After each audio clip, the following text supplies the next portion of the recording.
ang pag-atake ng Crown sa anak ng mga Ardilla.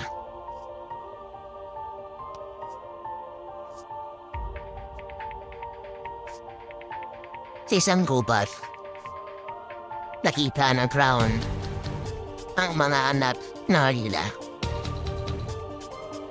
Ito ang bagsik ng paghihiganti ng Ardilla.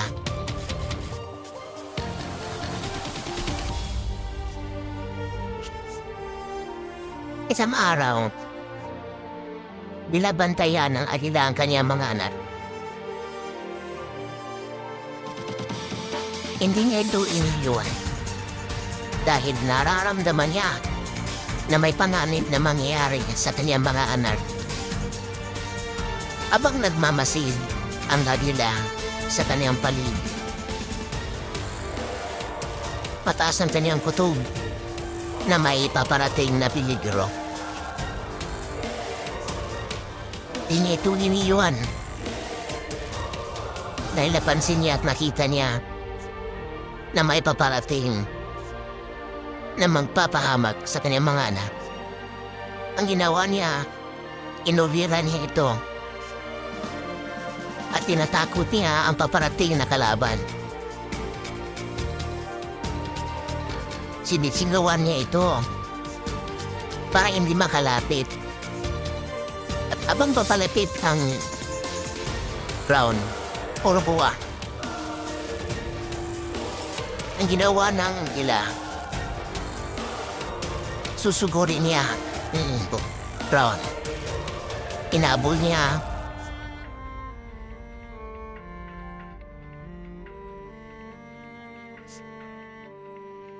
at hindi nakabalik ang Ardilla. Ang ginawa ng Ardilla, pinuntahan niya ang kanyang asawa, ang Ardilla, upang magsumbong dahil inatake ang kanilang mga anak. Habang pumunta ang Ardilla sa kaniyang asawa, bumalik ang uwak or kanal. At pinag-initan ang kanyang mga anak. Unang inatake ang isang anak ng Ardilla. Inakagat niya ang bibig ng Ardilla at medyo makikita. Sobrang kalupitan ang ginawa ng Crown o tinatawag nilang blackbird in the jungle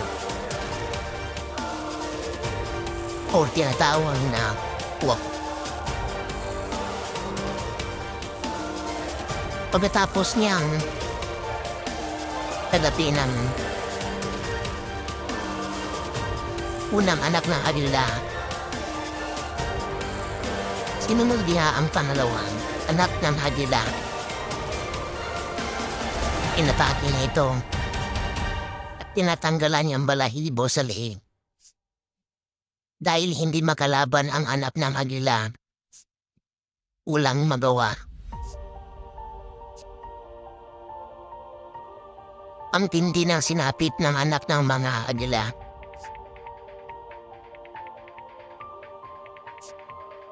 Ang nangyari, pinilit magkalayo ng Ardilla sa Crown. Pero dahil malaki ito, hindi siya makalaban. At wala pa sa isip niya ang lumaban dahil sisiw pa ito. Habang inihila papalayo ang Ardilla, pilit itong kumakapit kahit nasasaktan. Tinanggalan niya ito ng balahibo sa leeg.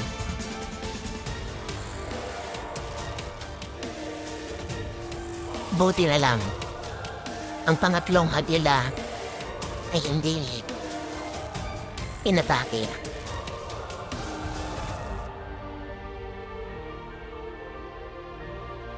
Buhay pa kaya itong mga sisiw na ito? Itong sisiw ng Ardilla Ngayon, kinuha ng crown ang buntot ng isda at lumayo. Habang nagsisikap ang dalawang sisiw na agila na makasurvive. Inihintay nila ang nilang ina. Ngunit, bumalik ang ina ng agila upang lusubin ang ground. Inahabol niya ito.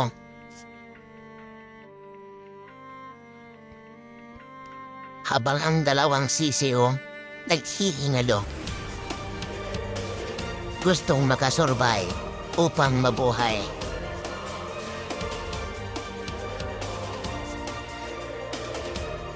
Pilit makatayo pero hindi siya makatayo.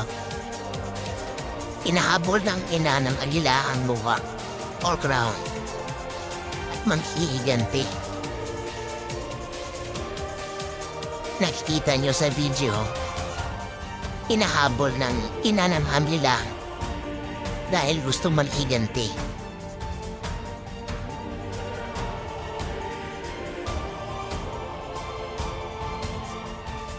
Sa tingin niyo, buhay pa kaya ang mga sisiw na ito?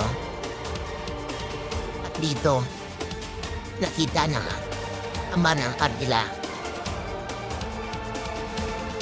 Susuburin nila ang muha or crown. Dito nila pagtutulungan ngayon ang crown o ranguwag. Dahil inatake ang kanilang mga anak. Ngayon at nakita nila, nilusog ng asawa ng kanilang buwan.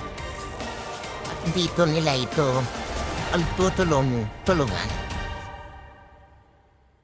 Anong mangyayari sa crown o rupuwag? Dito na nila pinagtutulungan ang uwag o crown. Inahigili. Hinila nila ito hanggang sa mamatay.